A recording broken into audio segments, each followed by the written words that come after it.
छत्रपती शिवाजी महाराज की जय भवानी।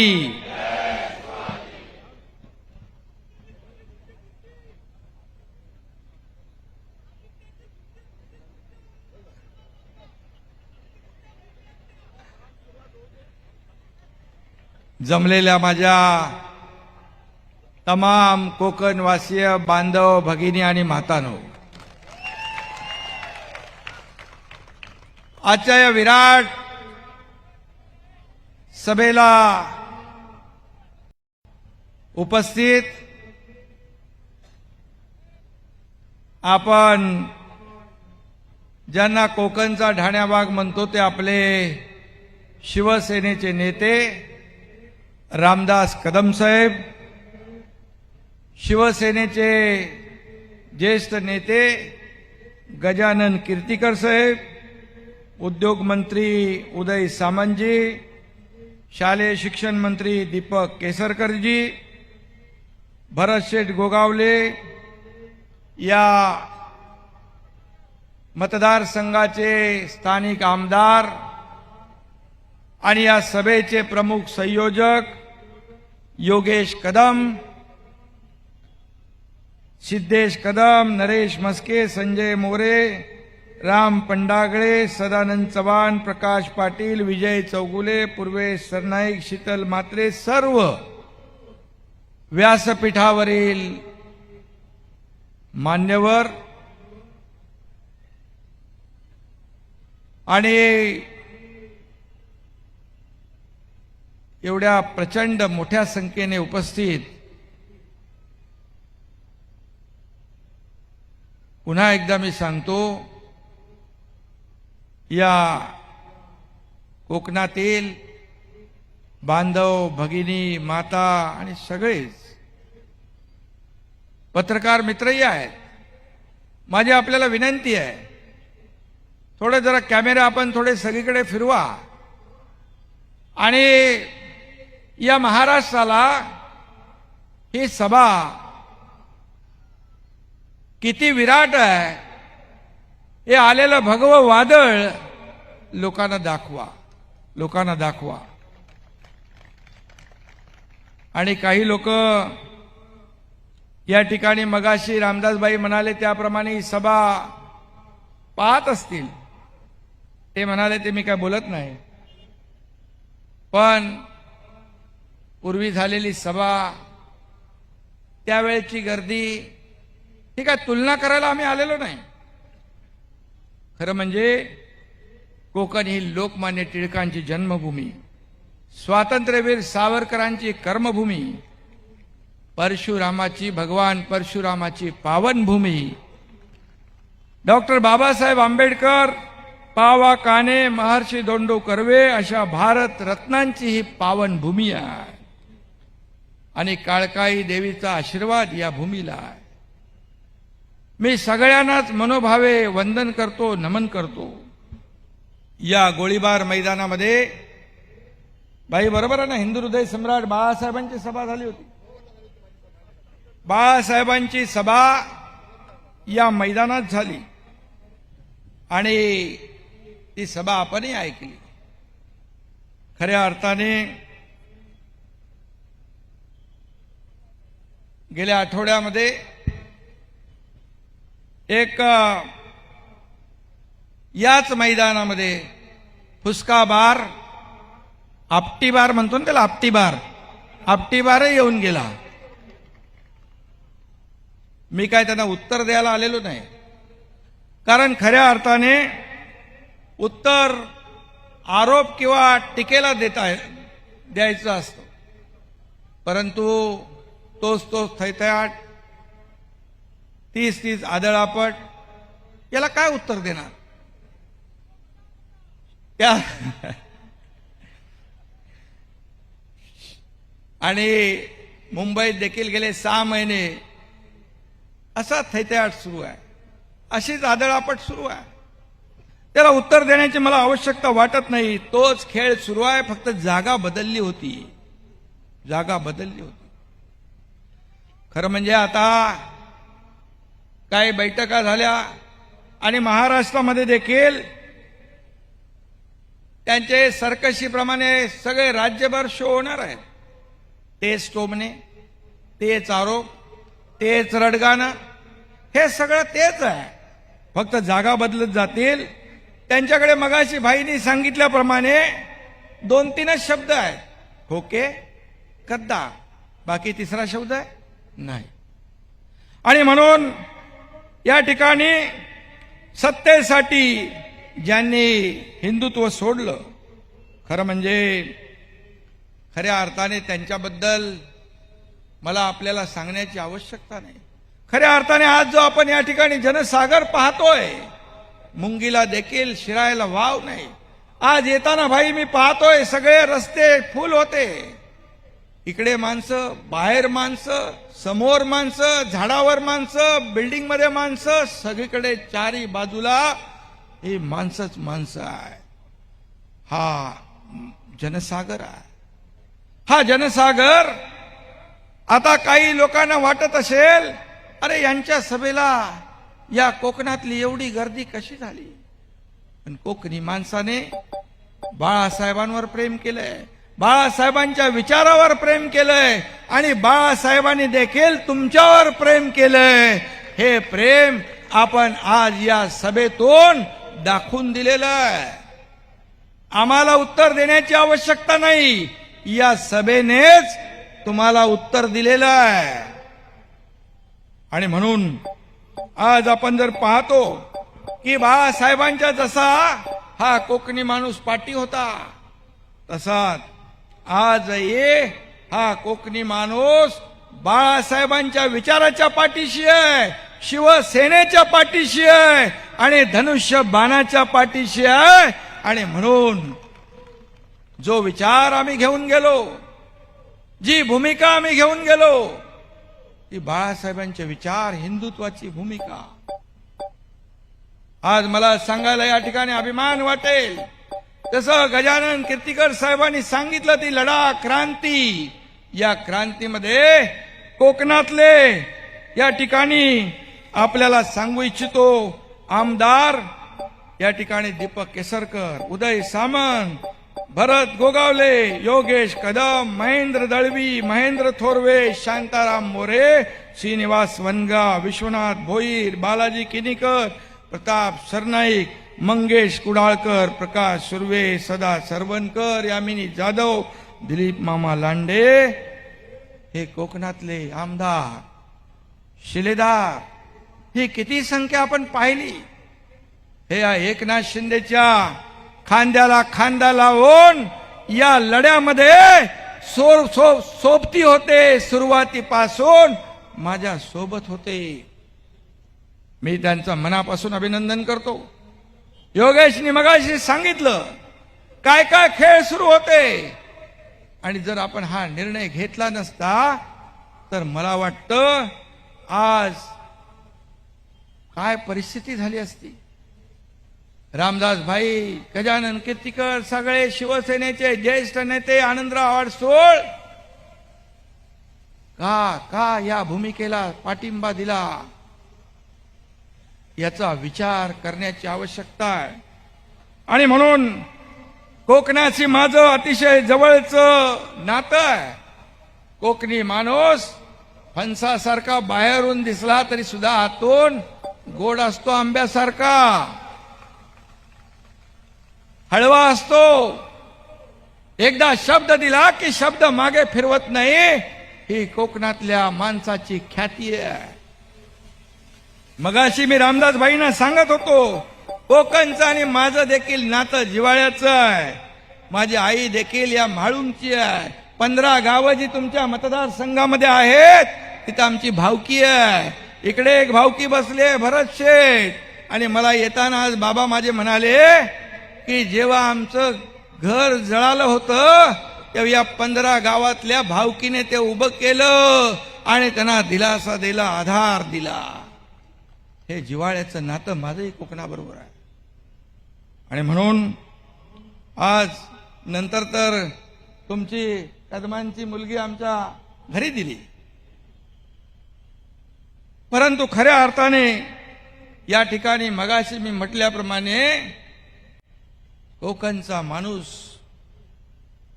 प्रेमळ आहे, शब्दाला जागणारा आहे, आणि म्हणूनच बाळासाहेब देखील त्यांच्यावर प्रेम करत होते.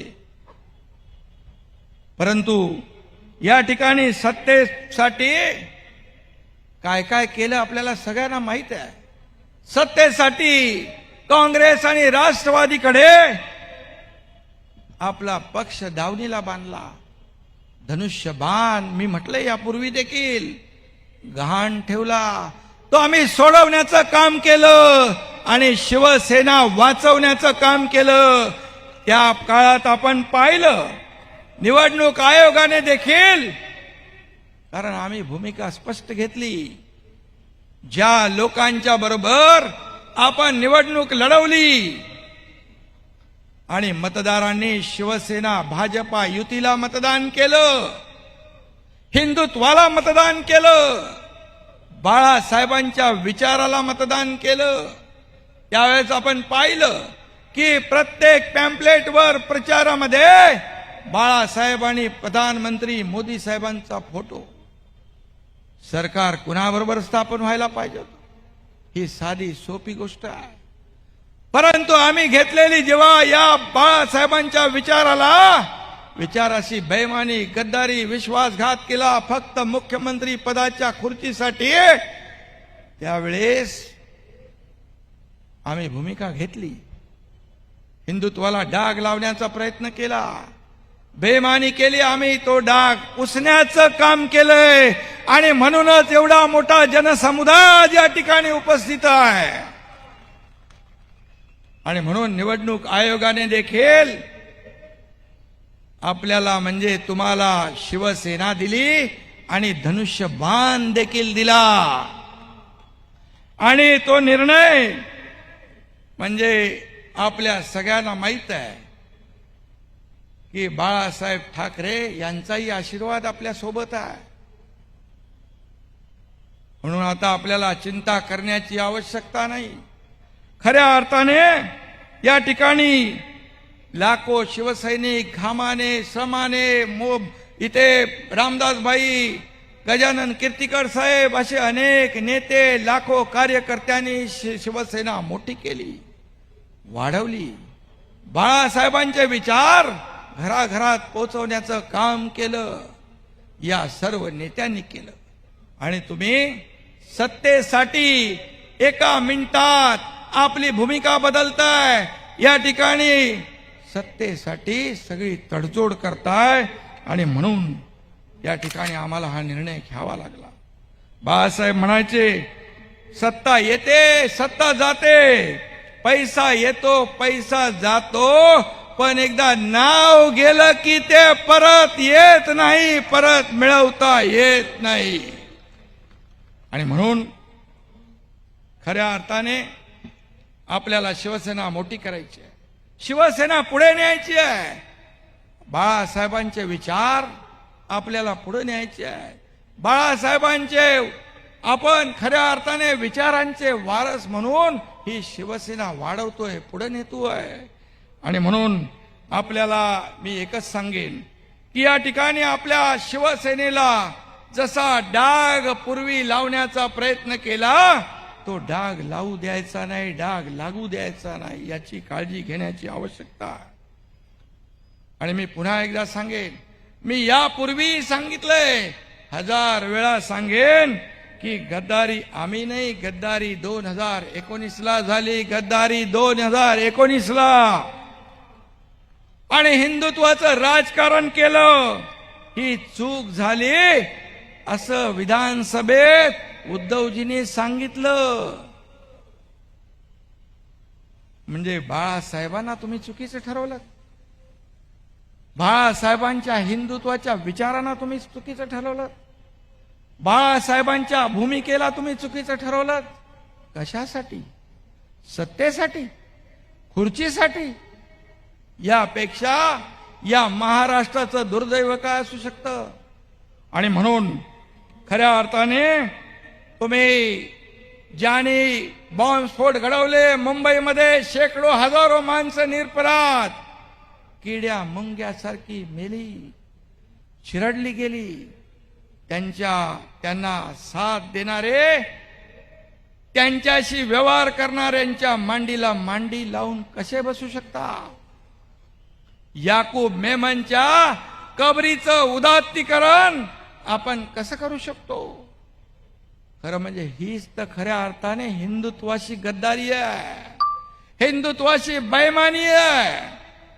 आणि म्हणून या ठिकाणी राहुल गांधी जे वारंवार स्वातंत्र्यवीर सावरकरांचा अपमान करतात, त्याच्यावर आपण काही बोलत नाही.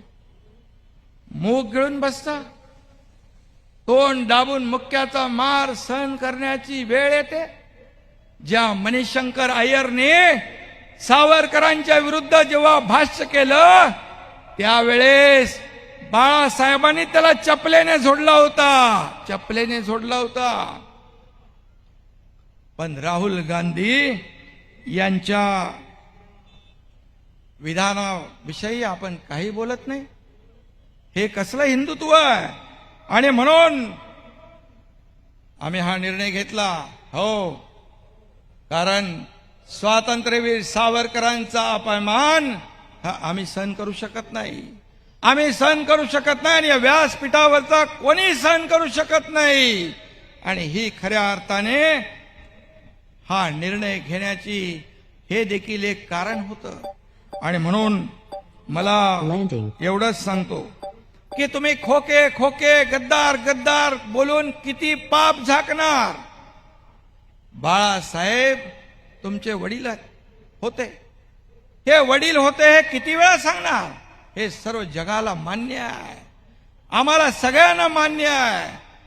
परंतु बाळासाहेब तुमचे वडील असले तरी ते आमचं दैवत होतं, या शिवसैनिकांचं दैवत होतं. तुम्ही त्यांना वडील करून संकुचित छोट करू नका. खोटी सहानुभूती मिळवण्याचा प्रयत्न केला तर या महाराष्ट्रातली जनता सुज्ञ आहे, ते तुम्हाला माफ करणार नाही. आणि म्हणून मी आपल्यालाच विचारतोय, आपल्यालाच माझा सवाल आहे की 70 वर्ष या देशाची लूट करणाऱ्या आपण टोळी बरोबर आहात की या देशातलं काश्मीर मधलं 370 कलम हटवणाऱ्या देशभक्तांबरोबर आहात?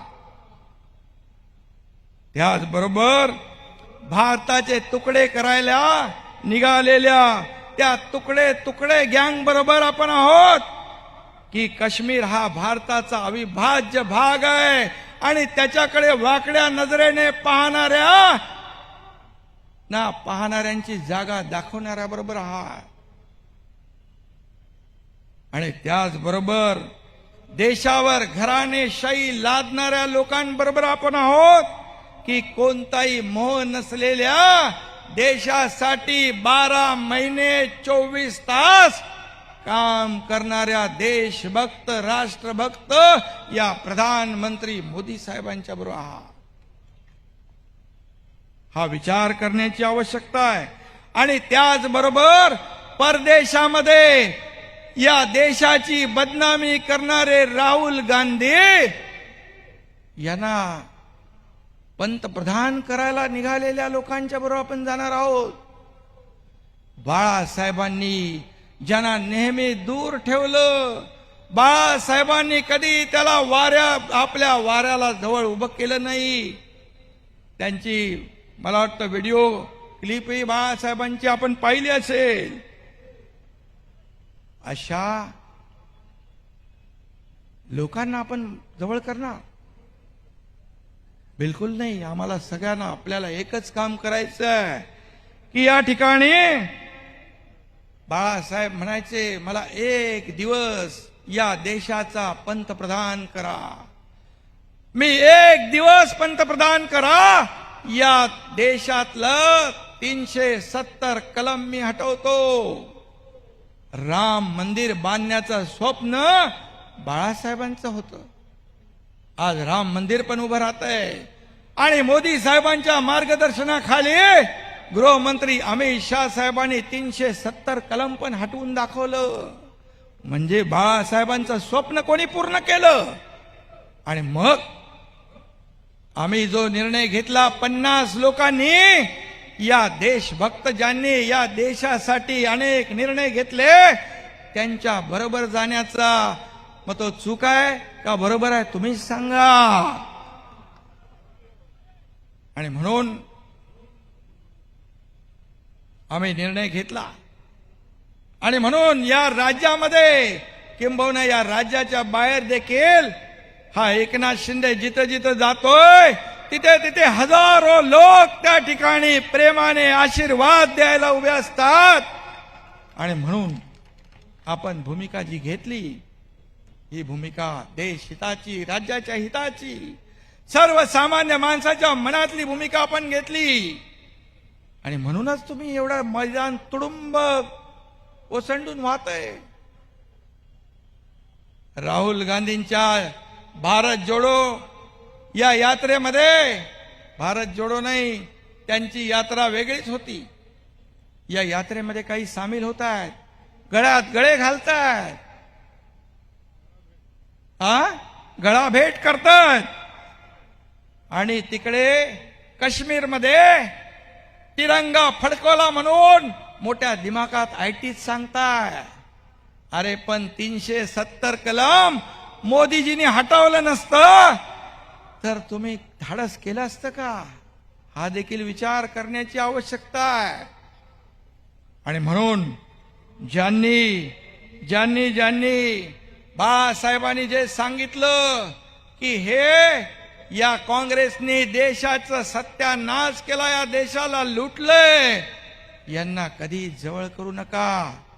मगाशी त्याच्यामध्ये भाईनी सांगितलं की या काँग्रेसने देशाला लुटले, जेव्हा माझी काँग्रेस करण्याची वेळ येईल तेव्हा मी शिवसेने नावाचं दुकान बंद करीन.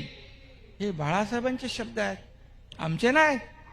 हा बाळासाहेबांचा विचार, ही बाळासाहेबांची भूमिका. मग तुम्ही सांगताय ना की बाळासाहेबांचे आम्ही वारसदार आहोत, तुम्ही संपत्तीचे वारसदार आहात, पण विचारांचा वारसा तुम्ही सोडलाय. तुमची संपत्ती तुमच्याकडे असू द्या, आम्हाला संपत्तीचा मोह नाही. तुमची संपत्ती आम्हाला नको, आम्हाला बाळासाहेबांचे विचार हीच आमची संपत्ती आहे, हीच आमची संपत्ती आहे. मी सुरुवातीला सांगितलं, पत्रकारांना मला विचारलं, तुम्हाला आता शिवसेना भेटली, शिवसेना मिळाली, नाव मिळालं, धनुष्यबाण मिळालं, तुम्ही त्यांच्या प्रॉपर्टीवर, संपत्तीवर दावा करणार का? म्हणाला बिलकुल नाही. अरे बाळासाहेबांचे विचार हेच आमची संपत्ती आहे, हेच आमचं ऐश्वर्य आहे. आणि ज्या बाळासाहेबांनी काँग्रेस राष्ट्रवादीला दूर ठेवलं, त्यांच्याबद्दल काय काय वाक्य त्यांनी भाष्य केली, त्यांची काय भूमिका होती ही आपण पाहिली, आपल्याला माहित आहे. पण अशा काँग्रेसच्या राहुल गांधीला तुम्ही या देशाचे पंतप्रधान करायला निघालात, जो त्या पक्षाचा अध्यक्ष होण्याची ज्याची म्हणजे जबाबदारी घेऊ शकत नाही, तो या देशाचा प्रधानमंत्री कसा होऊ शकतो? जो राज्य जिंकू शकत नाही तो देश कसा जिंकू शकतो? आणि मग तुम्ही अशा लोकांसाठी, काँग्रेससाठी, राष्ट्रवादीसाठी बाळासाहेबांचा मुलगा आणि नातू मत मागतो.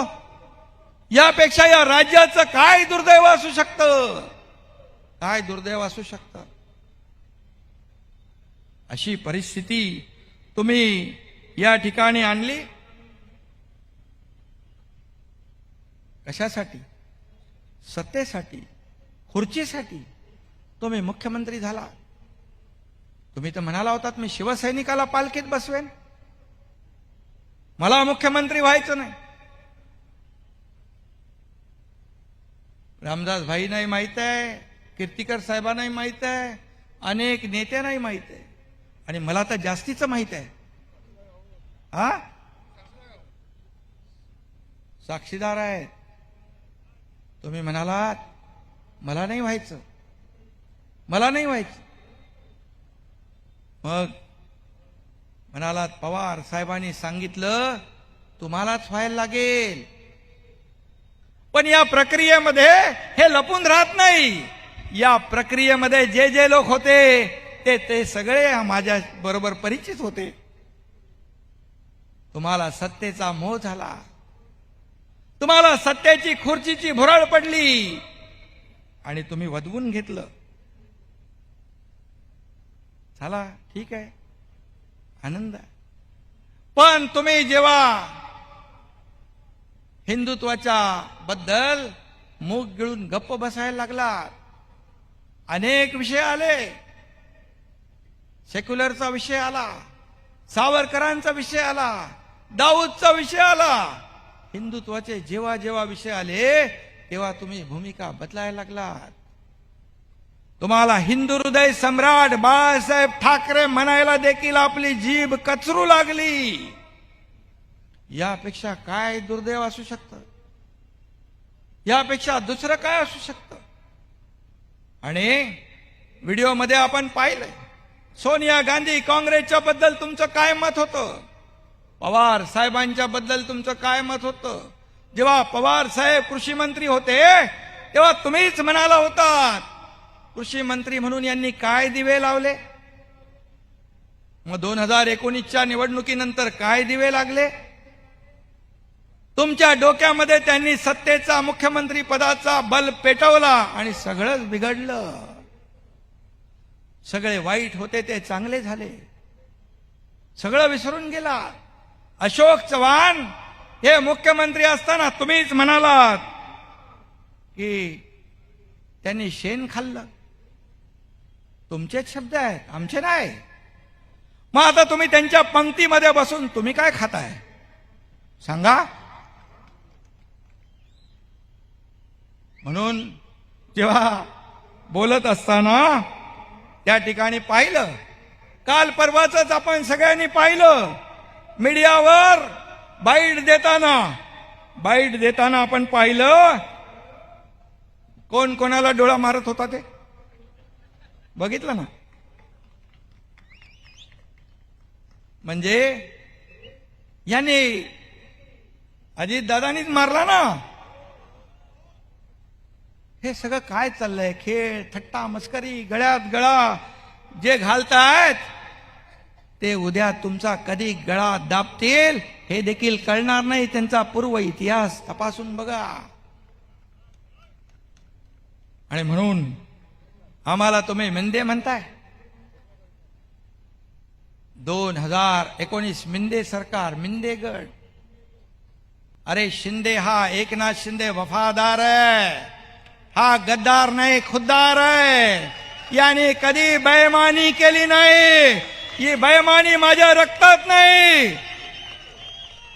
या इतिहास छत्रपती शिवाजी महाराजांच्या बरोबर हे दत्ताजी शिंदे, महाजी शिंदे बलिदान दिलं पण मागे नाही हटले. हा छत्रपती शिवाजी महाराजांचा मावळा. हा तुमच्यासाठी सारखा सत्तेसाठी कधी मिंदा झाला नाही, होणार नाही. आणि म्हणून मी आपल्याला एवढंच सांगतो, या ठिकाणी आज का माणसं सोडून जात आहे? खोके खोके 50 लोकांनी खोके घेतले. गजाभाऊ तुम्ही किती घेतले? अरे अशी देवासारखी माणसं. रामदासबाई इकडे बसलेत. अख्खं आयुष्य त्यांनी संघटनेसाठी निछावर केलं, जीवाची बाजी लावली, जीवाची पर्वा केली नाही. घरादारावर तुळशी पत्र ठेवलं, शेकडो केसेस अंगावर घेतल्या. तुम्ही त्यांना गद्दार म्हणताय? तुम्हाला थोडं तरी काहीतरी बोलताना वाटलं पाहिजे. तुम्ही काय केलं? तुमच्यावर किती केसेस आहेत? या एकनाथ शिंदेवर 109 केसेस आहेत. 109 केसेस. तुम्हाला बोलायचा अधिकार का?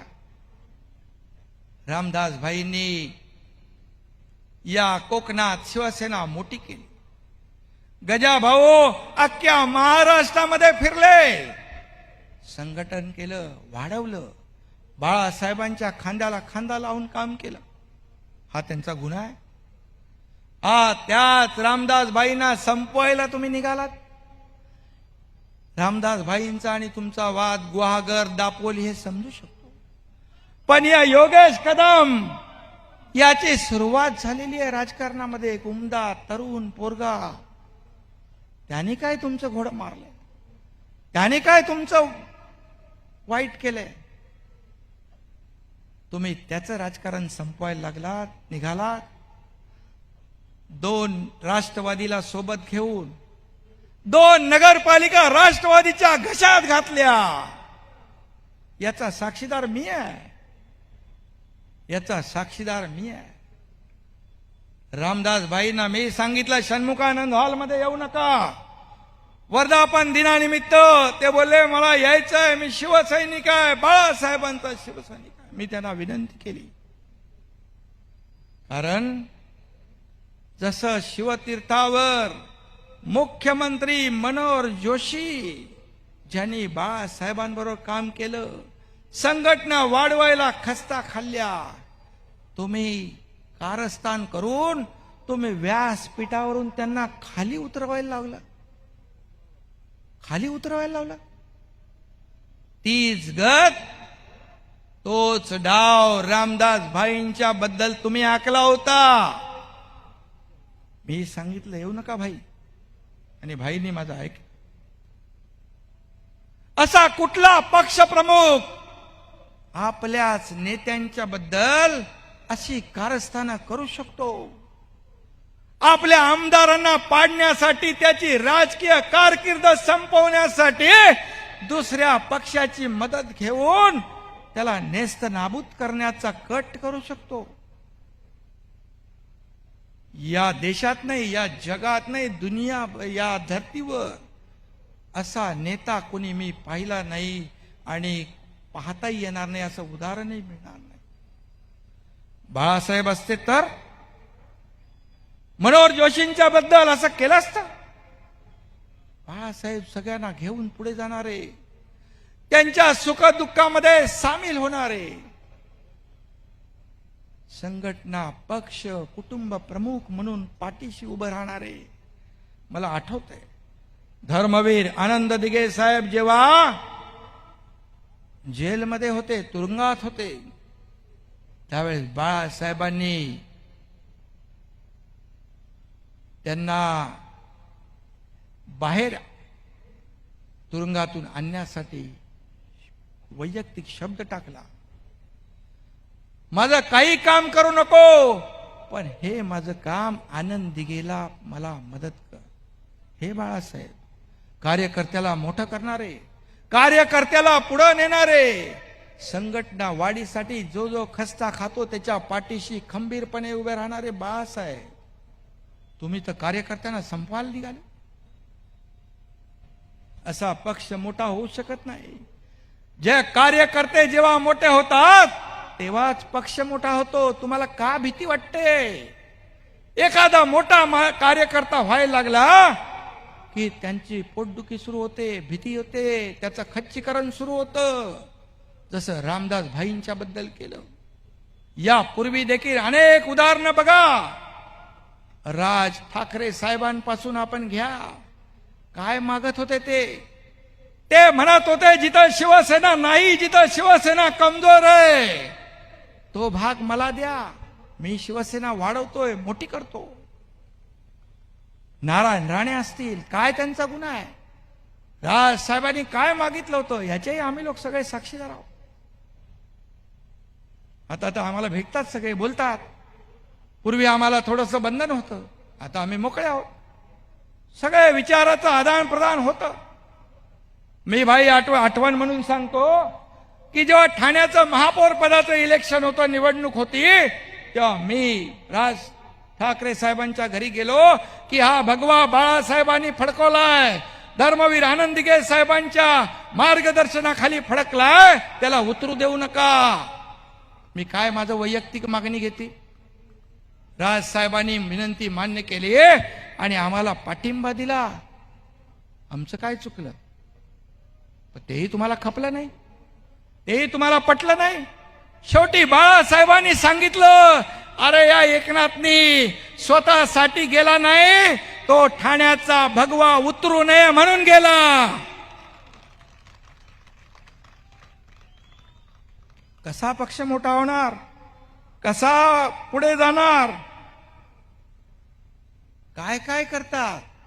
रामदास भाईंचं भाषण टाळ्या पडतात म्हणून, गुलाबरावाच्या भाषणाला टाळ्या पडतात म्हणून त्यांची भाषणं बंद करतात, त्यांचा आवाज बंद करतात. कशी मोठी होईल संघटना, कसा मोठा होईल पक्ष? कार्यकर्ता मोठा तर पक्ष मोठा. कार्यकर्ता ज्या पक्षात छोटा तो पक्ष छोटा. आता हीच वेळ आपल्यावर येणार आहे. हे का माणसं गेली? मगाशी रामदासभाईंनी सांगितलं की जा 20 आमदार गेले सांगायला, ह्याच्यातून मार्ग काढा, ज्याला जायचं त्यांनी जावं. दरवाजे उघडे आहे, दरवाजे उघडेच ठेवा. सगळे जातील, तुम्हीच फक्त राहाल. हम दो हमारे दो. माझं कुटुंब, माझी जबाबदारी, एवढंच राहील. मी हे बोलतोय का? हे का बोलतोय? हे भोगलंय, मी भोगलंय, या सगळ्यांनी भोगलंय, या सगळ्यांनी सहन केलंय, म्हणून मी बोलतोय. या ठिकाणी जेव्हा माणसाला, नेत्याला स्वतःच्या कर्तृत्वावर, नेतृत्वावर विश्वास पाहिजे. का घाबरता तुम्ही? किती माणसं घालवले, राज साहेबांपासून, नारायण राणेपासून, गणेश नाईपासून, किती लोक, किती लोक. रामदास भाईंना तर तुम्ही, मलाही तुम्ही, सगळ्या गोष्टी. का तुमचा स्वतःवर, नेतृत्वावर विश्वास असला पाहिजे. आम्हाला तुमचं पद पाहिजे होत, आम्हाला काय मुख्यमंत्री पद पाहिजे. पण जेव्हा माणसाला स्वार्थ त्याच्या डोक्यात जातो, सत्तेची जेव्हा हवा जाते, त्यावेळेस त्याला काही दिसत नाही, सुचत नाही. हा एकनाथ शिंदे कालही कार्यकर्ता होता, आजही कार्यकर्ता आहे आणि उद्याही कार्यकर्ता म्हणूनच काम करणार.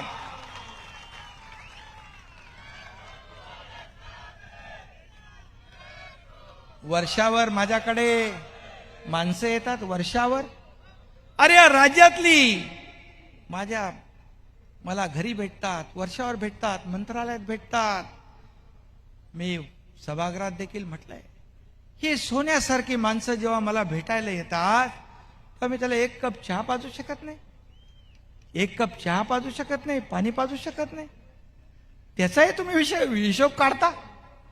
2.5 वर्ष तर वर्षा बंदच होता सर्वसामान्य लोकांसाठी, पण आज वर्षा सगळ्यांसाठी खुला आहे, सगळ्यांसाठी खुला आहे. हे वर्षा तुमचं आहे. हा एकनाथ शिंदे हा निमित्त मात्र आहे. कधी मी सत्तेचा मोह केला नाही, मुख्यमंत्री पदाचा मोह केला नाही ना करणार नाही. मला तर माहीतच नव्हतं की मी मुख्यमंत्री होणार आहे. पण बाळासाहेबांचे आशीर्वाद, त्यांनी घेतलेली भूमिका आणि माझ्या पाठीशी 50 आमदार, 13 खासदार, हे वलय आशीर्वाद बघून मला मोदी साहेबांनी आणि अमित शाह साहेबांनी या राज्याचं मुख्यमंत्री केलं. देवेंद्र फडणवीस यांनी मला सहकार्य केलं. त्यांनी काही ध्यानीमनी माझ्या. आणि म्हणून आज मी आपल्याला या ठिकाणी सांगू इच्छितो की आज रात्री मला म्हणतात की याला फिरायलाच वेळ मिळत नाही, पुरत नाही, हा दिल्लीच्या वाऱ्या करतो. अरे मी फिरणाराच मुख्यमंत्री आहे. मी घरात बसून कारभार करणारा मुख्यमंत्री नाही. मी मला फिरायला आवडतं, लोकांमध्ये जातो, लोकांची अडचणी समजतो, लोकांची दुःख समजतो आणि मी सोडवतो. मी दिल्लीला पण जातो. मी दिल्लीला गेलो, इथं उदय सामंत आणि केसरकर आहेत. 15,500 नगर विकाससाठी, रेल्वेसाठी 13,500 कोटी, नगर MUT साठी 2,000 कोटी, रस्ता इन्फ्रास्ट्रक्चर साठी 40 ते 50,000 कोटी रुपये आपण आणले. डावोसला, स्वित्झर्लंडला गेलो, वर्ल्ड इकॉनॉमिक फोरम मध्ये, इथे उदय सामंत आहेत. या तुमच्या मुख्यमंत्र्यांनी 1,37,000 कोटीचे MOU साईन केले. मला वाटतं 6 ठिकाणी आपण जागा दिल्या. 6 ठिकाणी जागा देण्याचं काम सुरू झालेलं. आणि आता काल परवाच घोषणा केली मोदी साहेबांनी, या ठिकाणी अमरावतीमध्ये मेगा टेक्सटाईल पार्कला मान्यता दिली. 3 लाख रोजगार या ठिकाणी मिळणार आहेत. 3 लाख रोजगार. काय जाऊ नको, वारंवार जाईल.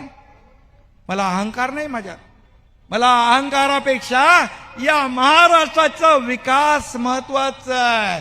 या सर्वसामान्य लोकांच्या जीवनामध्ये आनंद आणणं, बदल घडवणं हे माझ्यासाठी महत्वाचं आहे.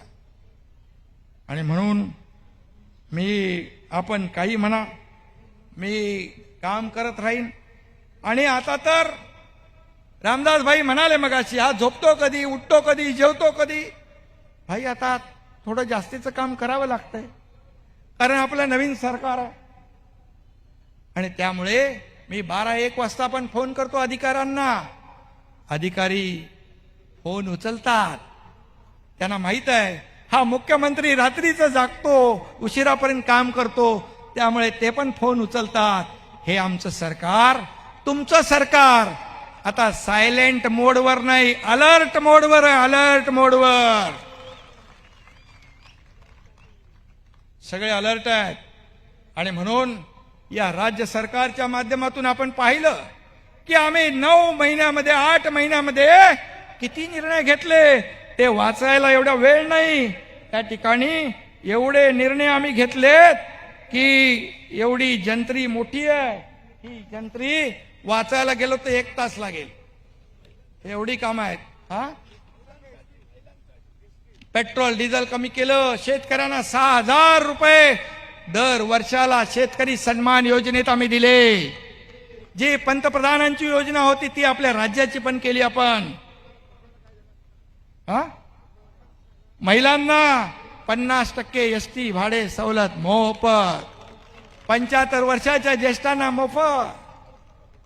हे निर्णय आपण घेतले. आणि म्हणून एवढे निर्णय आपण घेतलेत की सर्वसामान्य लोकांना न्याय मिळाला पाहिजे. आणि म्हणून रामदासबाई म्हणाले कोकणाला काय, ए बाबा कुठे आहे रे कोकणाचा कागद. आणि म्हणून मी एवढंच सांगेन की हे सरकार सर्वसामान्य लोकांचं आहे. अर्थमंत्री आणि उपमुख्यमंत्री महोदयांनी जो अर्थसंकल्प मांडला, पंचामृत, त्याच्यामध्ये सगळ्या लोकांना घेतलंय. तेव्हा देखील म्हणाले की गाजराचा हलवा असं म्हटले. हा अर्थसंकल्प गाजराचा हलवा आहे. अरे आम्ही गाजराचा हलवा तरी दिला, तुम्ही फक्त गाजरा फक्त दाखवत बसलात. हा फरक आहे तुमच्यात आणि आमच्यात. आमचा काही पर्सनल अजेंडा नाही. आमचा अजेंडा एवढाच, या सर्वसामान्य माणसाच्या आयुष्यात बदल घडवायचा, त्यांच्या जीवनामध्ये परिवर्तन घडलं पाहिजे, त्यांना त्यांच्या हाताला काम मिळालं पाहिजे. हाच आमचा अजेंडा आहे. आणि म्हणून आपले जे काही गडकोट किल्ले असतील, त्या छत्रपती शिवाजी महाराजांचे गडकोट किल्ले, त्याचं संवर्धन, जतन, ते देखील ठोस आराखडा आम्ही केला. आणि कोकणासाठी शेवटी तुम्ही बाळासाहेबांवर प्रेम केलंय, तुम्ही बाळासाहेबांच्या विचारावर प्रेम केलंय. आणि आमचं सरकार या ठिकाणी बाळासाहेबांच्या विचारांचं आहे. त्यामुळे इथे मी फक्त आरोपाला उत्तर द्यायला नाही आलोय, मी या कोकणाला भरभरून द्यायला आलेलो आहे, भरभरून द्यायला आलोय. मला आठवतंय की रामदास भाई मंत्री होते तेव्हापासून त्यांचा एकच दोषा होता, पाठपुरावा होता, समुद्रात वाया वाहून जाणारं पाणी 64 टीएमसीचं का, कोयनेचं पाणी समुद्रात वाहून जाणार, त्याची बैठक आपण करतोय तातडीने, त्याच्यावर आपण निर्णय घेऊ. त्याचबरोबर या ठिकाणी जे योगेश कदम सातत्याने पाठपुरावा करतात, तो खेड पोयनार प्रकल्प, त्याला 1148 हेक्टर जमीन सिंचनाखाली येणार आहे, 243 कोटीचा प्रकल्प, तो आपण मंजूर केलाय, तो आपण मंजूर केलाय. मांडवे, हा मांडवे ना, न्यू मांडवे हा प्रकल्प, हा तो दिलाय, न्यू मांडवेचा प्रकल्प, त्याच्याबद्दल देखील माझी चर्चा झाली आहे, तो देखील प्रकल्प तातडीने मंजूर केला जाईल. त्याचबरोबर लघु आणि मध्यम जे प्रकल्प आहेत त्याचं पुनरुज्जीवन केलं पाहिजे. रामदास भाईंना मी सांगितलं होतं की तुमच्या मनातलं जे आहे, या कोकणातले जे सिंचन प्रकल्प रखडलेत त्याचं पुनर्जीवन करू आपण, आणि त्याला जेवढे पैसे लागतील हे सरकार पैसे कमी पडू देणार नाही, हा माझा शब्द त्यांना होता. आणि त्यामुळे त्याला आम्ही मार्गी लावतोय. त्याचबरोबर खेड नळपाणी योजना 40 कोटीची 43 कोटी आहे, 43 कोटीची ती आपण मंजूर केलेली आहे, त्याचं देखील काम लवकर सुरू करू. त्याचबरोबर मरीन पार्क, जसं आपण सांगितलं मरीन पार्क, तो आपण मंजूर करतोय, कारण शेवटी या कोकणामध्ये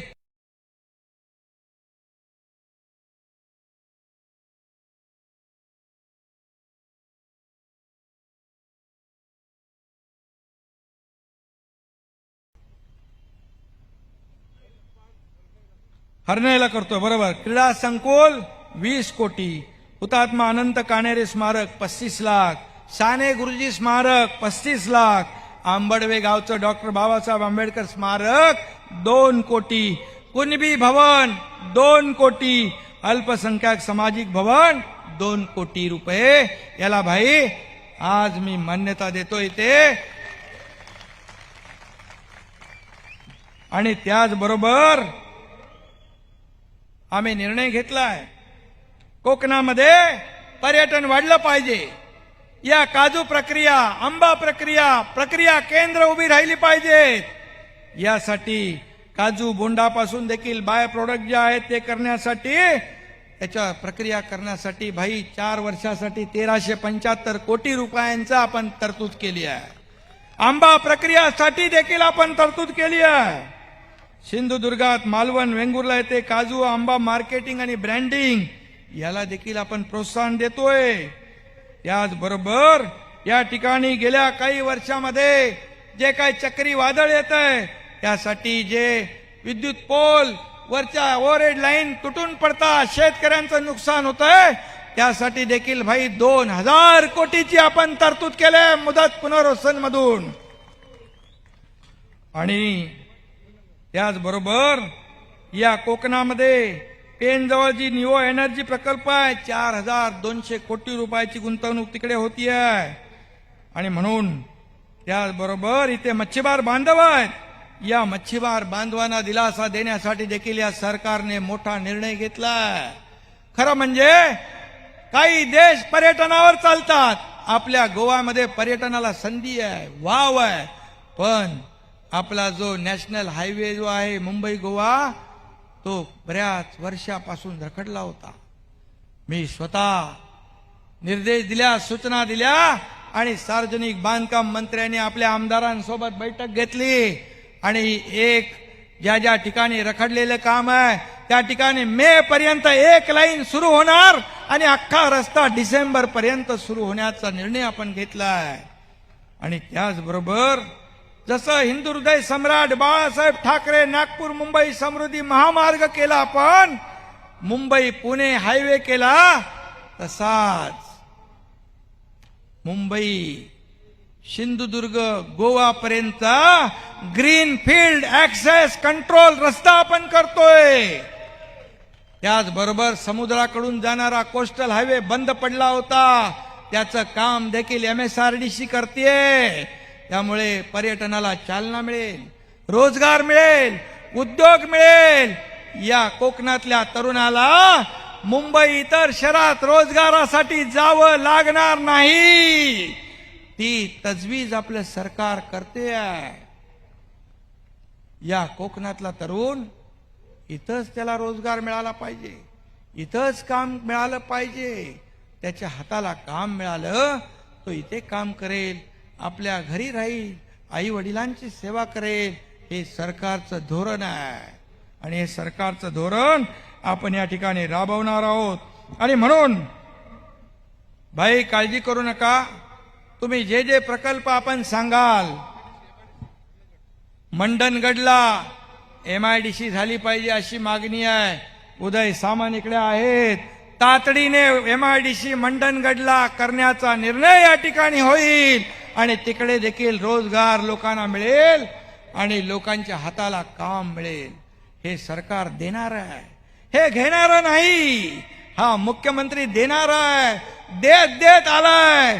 आणि म्हणून आपल्याला मी फक्त एवढीच आठवण सांगेन, कोविडमध्ये महापुरामध्ये योगेशनी सांगितलं मगाशी, चिपळूण महाड खेड, त्याचबरोबर काय पूर आला, परिस्थिती काय झाली, हा एकनाथ शिंदे आला.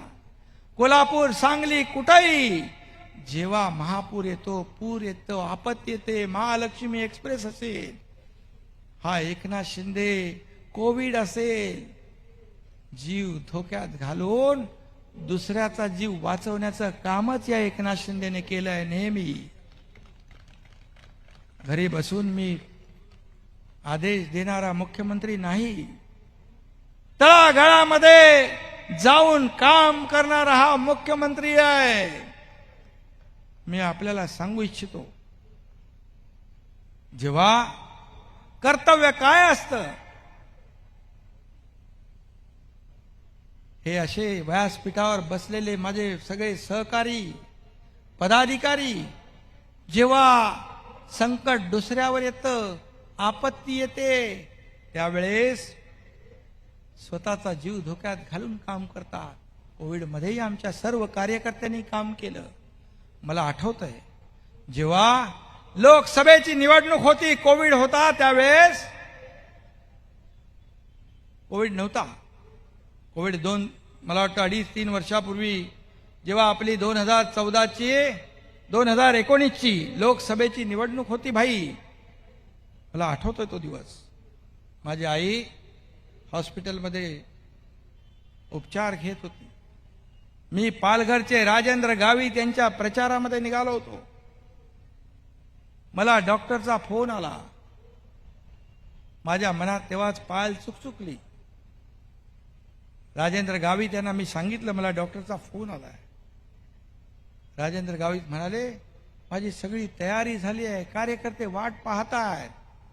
निवडणुकीमध्ये ही सभा 4-5 सभा रांगेमध्ये त्यांनी आयोजित केल्या होत्या. सभेला जाणं आवश्यक आहे.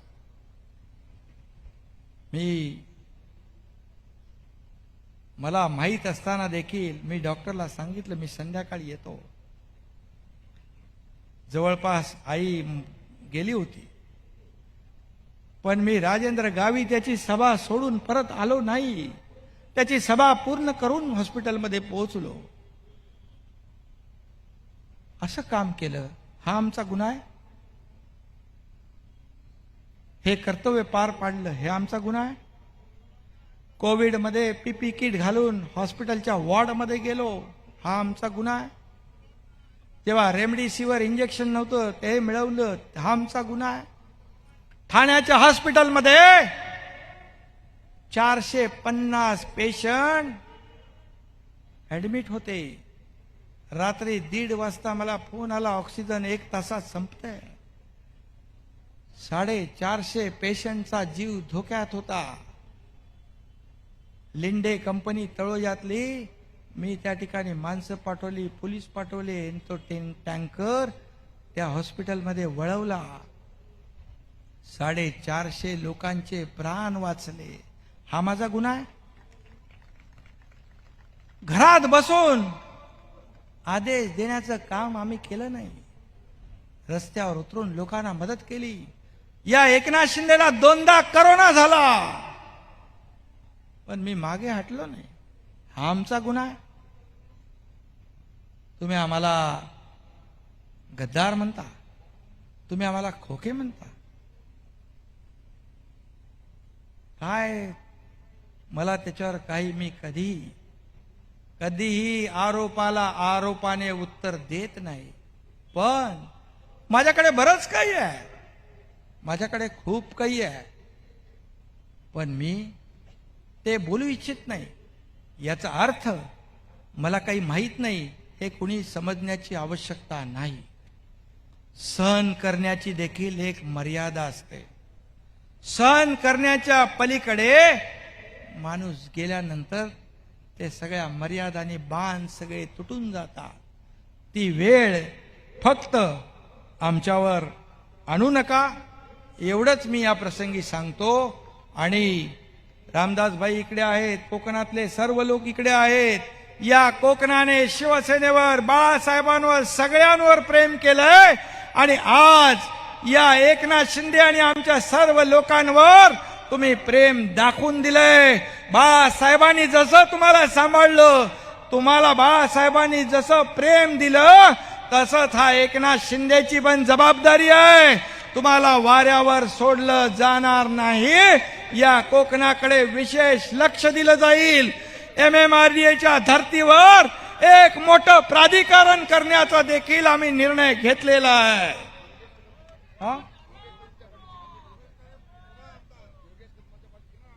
अरे भाई, तुम्हाला तेव्हाच मी सांगितलं होतं, हा योगेश कदम हा कार्यकर्ता, काम करणारा बाळासाहेबांचा कार्यकर्ता आहे. हा रामदास कदमांचा हा बछडा आहे. त्यामुळे त्याचं प्रेम पाहिलं मी. त्याच्यावर प्रेम करणारे हे लोक इकडे आलेत आणि त्यामुळे त्याला पाडण्याची हिम्मत कुणामध्येही नाहीये. आणि म्हणून योगेश कदम या पुढच्या 1.5-2 वर्षामध्ये एवढं काम करेल की समोरच्या सगळ्यांचं डिपॉझिट जप्त होईल. आणि मी रामदास भाईंना आधीच सांगितलं होतं की योगेश कदमची चिंता तुम्ही करू नका. तेव्हा तर मी मुख्यमंत्री नव्हतो, पण आता मी मुख्यमंत्री म्हणून या योगेश कदमच्या पाठीशी खंबीरपणे उभा आहे, एवढं सांगतो. आणि कोकणातल्या सर्व माता भगिनी बांधव यांना मी मनापासून धन्यवाद देतो, आपले आभार मानतो. जय हिंद, जय महाराष्ट्र. माननीय एकनाथजी शिंदे साहेब, रामदासभाई कदम, गजाननजी कीर्तिकर, पालकमंत्री महोदय, शिक्षण मंत्री महोदय, व्यासपीठावर सर्व मान्यवरांचा मी या ठिकाणी आभार मानतो. शिंदे साहेबांवरती, भाईंवरती आणि योगेश दादावरती प्रेम करणाऱ्या सर्व मोठ्या संख्येने या ठिकाणी उपस्थित असलेल्या सर्व शिवसैनिकांचे या ठिकाणी आभार मानतो. सर्व शासकीय यंत्रणेचे, इलेक्ट्रॉनिक मीडिया आणि प्रिंट मीडिया आणि ही सभा यशस्वी करण्यासाठी ज्यांनी म्हणून मेहनत घेतली त्या सर्व पदाधिकाऱ्यांचे या ठिकाणी मनापासून आभार मानून या ठिकाणी राष्ट्रगीतानं ही सभा संपली. मी सगळ्यांना विनंती करतो की कृपया आपण पहिलं महाराष्ट्र गीत घेणार आहोत आणि त्यानंतर राष्ट्रगीत घेणार आहोत आणि मग ही सभा संपली असं जाहीर करूया. महाराष्ट्र गीत आहे. प्लीज सगळ्यांनी जरा महाराष्ट्र गीत आणि राष्ट्रगीतासाठी सावधानतेत उभं राहायचे. प्लीज महाराष्ट्र गीत आणि राष्ट्रगीत. स्टेज राष्ट्रगीत प्लीज. राष्ट्रगीत प्लीज.